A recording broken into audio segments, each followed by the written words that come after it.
Hassan in Slough. Good afternoon. Hi, Tharnikim. Good to speak to you.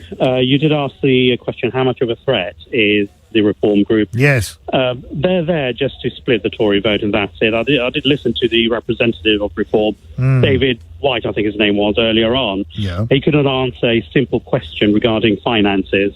So in terms of the solutions, like yourself, I was a candidate actually in 2005. In terms of solutions, three solutions. Firstly, unity. The Tory party needs to be united. I just don't want to see these very weird groups called Popcorn popping up. I mean, I'm a Remainer, right? I voted Remain. I'm not going to, create a group for Remainers. We should all be united behind the Prime Minister, even if we disagree on some aspects. Number two, I think he should make good the 5 pledges. So if we look at the 5 pledges, there's a live tracker on Sky News. Some of it deep joy. Yeah, absolutely. So one of it is in green, obviously inflation. 2 are in amber, which means there is some progress being made in relation to immigration or stopping the boats and the NHS waiting list. And obviously the economy needs to turn around.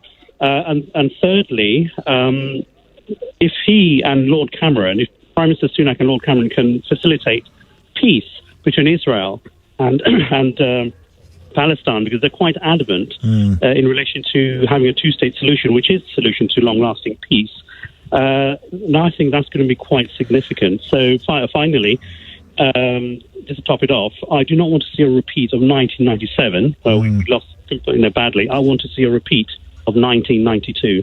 Well, it's interesting, Hassan. You've laid out a lot of points there. Now, you first mentioned unity. Now, unity in the party is very hard to achieve, and Rishi Sunak in his Telegraph piece today is calling for unity, and he's giving an ultimatum to his party to coin a phrase from Ian Duncan Smith when he said unite or die. I remember how that turned out. But the party is completely ungovernable at the moment.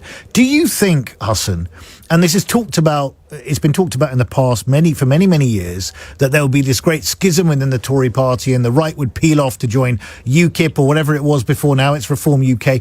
Do you think that will happen, or do you think that the Tory party will eventually come to its senses, but it just might take a couple of election defeats for it to do so?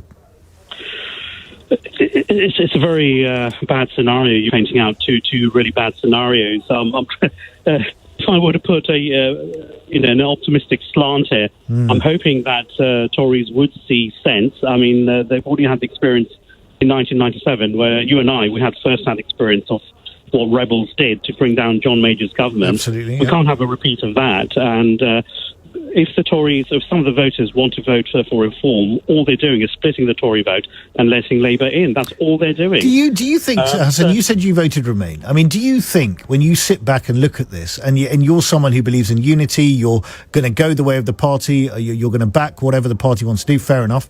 If you look at it now and you see that the Brexiteers who delivered this Brexit vote for us are the ones bleating about the fact that it hasn't delivered what it was meant to, and by the way, some of these people were in government when one of the pledges they made was to get immigration down, and over the last 2 years it actually net migration was 1.2 million, a record of records. Do you think that they've got some chutzpah, some cheek to stand there and keep going on about some of the things that they bang on about, like tax cuts and reducing immigration, when they've been in charge for the best part of, well, at least in recent years, if not the last 14?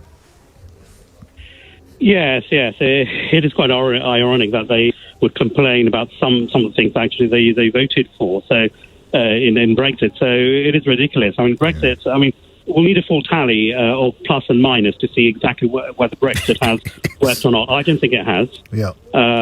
But let's see. So whether we're Brexiteers or Remainers, whether we're on the far right or the middle, we should all unite behind the party and behind the Prime Minister. That should be the message. Well, I think you've made the message very clear, Hassan. I'm sure they'll be delighted to hear that in Party HQ, but I can't see it happening, not from what I'm seeing. What should the Tories do now?